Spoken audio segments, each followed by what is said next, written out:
साम्राज्य सामान्यांचा असामान्य आवाज। मुख्यमंत्री देवेंद्र फडणवीस व दोन्ही उपमुख्यमंत्र्यांना माझी विनंती आहे, त्यांनी एक दिवस प्रचार सोडावा आणि बाळासाहेब सरवदे यांच्या कुटुंबाची भेट घ्यावी। निवडणुका कोणत्या पातळीवर नेऊन ठेवल्या आहेत हे त्यांना समजेल। निवडणुका जिंकण्यासाठी जर खून होणार असतील तर अशा निवडणुकाच नकोत। आम्ही सर्व उमेदवारांचे अर्ज माघारी घेतो, अशा शब्दात महाराष्ट्र नवनिर्माण सेनेचे नेते अमित ठाकरे यांनी सरकारवर जोरदार हल्ला चढवला। सोलापुरातील जोशी गल्लीतील मनविचे शहराध्यक्ष बाळासाहेब सरवदे यांचा उमेदवारी अर्ज मागे घेण्याच्या वादातून खून झाला। रविवार दिनांक 4 जानेवारी रोजी ठाकरे यांनी सोलापूरचा दौरा करून सरवदे कुटुंबियांचे सांत्वन केले। मुख्यमंत्र्यांची भेट घेणार या प्रकरणी असे यावेळेला अमित ठाकरे यांनी सांगितले। मुख्यमंत्र्यांनी मला 10 मिनिटे द्यावीत। तुमच्यातील माणूस आता तरी जागा झाला पाहिजे। माझ्या एका निष्ठावंत कार्यकर्त्याचा जीव गेला, मी गप्प बसणार नाही, अशा भावना ठाकरे यांनी व्यक्त केल्या। शिक्षणाची जबाबदारी बाळासाहेब सरवदे यांच्या दोन्ही मुलींच्या शिक्षणाचा संपूर्ण खर्च मी स्वतः करणार आहे, असे आश्वासन ठाकरे यांनी पीडित कुटुंबाला दिले। आम्ही आमचे सर्व उमेदवारी अर्ज मागे घेतो, तुम्हीच जिंका, पण राजकारण कोणत्या थराला नेले आहे याचा विचार करा, असेही ठाकरे म्हणाले।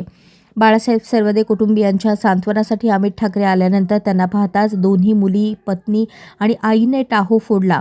त्यांच्या वेदना आणि आक्रोश पाहून अमित ठाकरे यांचाही बांध फुटला। जवळपास 15 मिनिटे सरवदे कुटुंबीय व अमित ठाकरे यांच्या डोळ्यातून अश्रू वाहत होते। पैसे देऊन फॉर्म परत घ्यायला सांगणं ठीक होतं, तुम्ही खून करायला लागले आता निवडणुकांसाठी। मला वाटतं समोरच्या पक्षात पण काही आपले लीडर्स आहेत ज्यांची मुलं आहेत। मी जसा बघून आलो ना, तसं शिंदे साहेबांनी किंवा देवेंद्र साहेबांनी किंवा मला वाटतं ह्या लोकांनी बघितलं पाहिजे घराची परिस्थिती काय, आणि अशा निवडणुका असतील ना तर नको निवडणुका, आम्ही सगळे फॉर्म परत घेतो, तुम्ही जिंका। ती बघा मुलगी परत उठली। अशा निवडणुका ही आपल्या महाराष्ट्राची परिस्थिती आणून ठेवली आहे तुम्ही। मी कधीही कोणी वारल्यावर राजकारण करत नाही, आणि आज पण मी नव्हतो करायला आलो,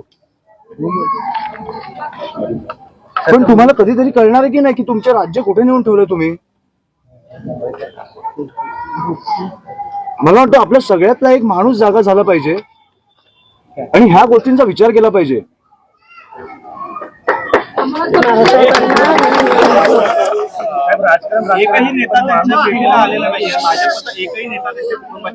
माझी विनंती आहे, फडणवीस साहेबांना माझी विनंती आहे, एक दिवस प्रचार सोडा आणि प्लीज या।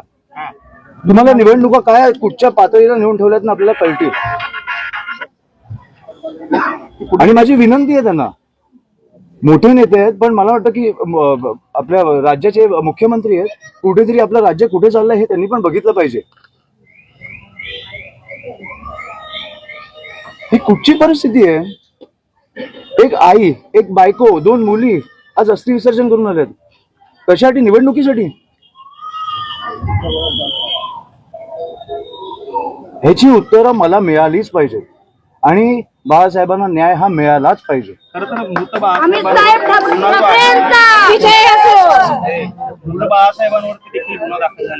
मंडळाचे मला वाटतं एक दिवस सोलापूरला येऊन ते जाऊ शकतात।